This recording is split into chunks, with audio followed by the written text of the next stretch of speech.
Hello দাদা, বলছি বিদেশে নারী চরিত্র বেজায় জটিলে গানের শুট কেমন হলো? এটা তোরা কি করে জানলি? আমি এবারে কিন্তু বলিনি। এবারে আমি সত্যি তোদেরকে জানিনি। কে জানিয়েছে তোদেরকে? আমি জানিয়েছি এবার। কেন? বলছি আমরা একটু সাইডে দাঁড়াই। আমি ওদেরকে জানিয়েছি কারণ যখনই কোনো ভালো কিছু হয় ওরা আসে। আর আমার যেহেতু বিদেশে প্রথম গান, তাই আমি ঠিক করেছিলাম যে আমি ওদেরকে জানাবো। আর তুমি কেন বলতে মানে প্রবলেমটা কি বুঝতে পারছি? আমি তো প্রথমবার গেলাম বিদেশে, আমি না জানানোর কি আছে? তুমি তো এতবার গেছো, বিভিন্ন নায়িকাদের সাথে গেছো, কোমরে হাত দিয়ে নাচানাচি করেছো, এখন ফাটছে কেন তোমার? লজ্জা লাগে নাকি বলতে আমার সাথে বিদেশে ঘুরতে গেছো?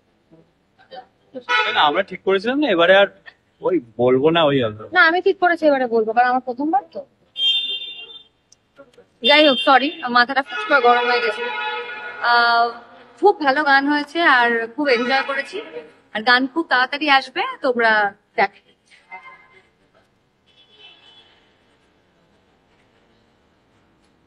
আমার মুখের দিকে ধ্যাপ করে আবার ক্যামেরা আনছিস কেন?